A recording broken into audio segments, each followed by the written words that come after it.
નમસ્કાર દોસ્તો, આજે હું તમને લઈ જઈશ ગુજરાતના એક એવા સ્થળે કે જ્યાં 500 વર્ષ જૂનો વડલો આવેલો છે।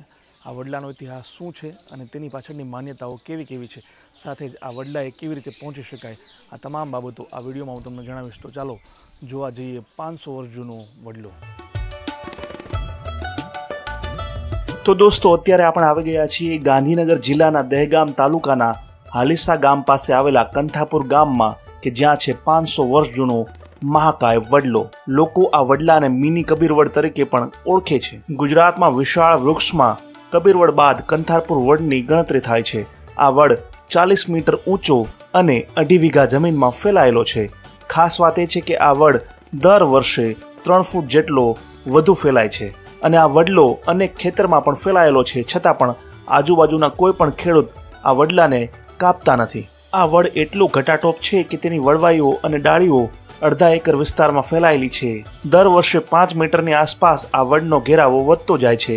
આ વડલા પર 1000 કરતાં પણ વધુ પક્ષીઓ નિવાસ કરે છે અને અનેક વાંદરાઓનું પણ આ નિવાસ સ્થાન છે। વર્ષો પહેલા જ્યારે નરેન્દ્ર મોદી ગુજરાતના મુખ્યમંત્રી હતા ત્યારે તેમને આ વડલા વિશે જાણકારી મળી હતી અને તેઓ કંથારપુર આવીને આ વડલો જોઈ ગયા હતા। આ જગ્યા તેમને એટલી પસંદ આવી હતી કે તેમણે ત્યાં જાહેરાત કરી હતી કે આ જગ્યાને કરોડો રૂપિયાના ખર્ચે વિકાસ કરવામાં આવશે।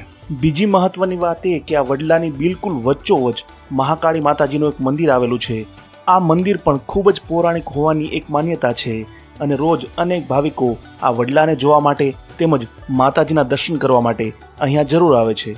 દર વર્ષે નવરાત્રિએ આ જગ્યાએ મોટો મેળો ભરાય છે અને ત્યારે હજારોની સંખ્યામાં આસપાસના વિસ્તારના લોકો અહીંયા ઉમટે છે।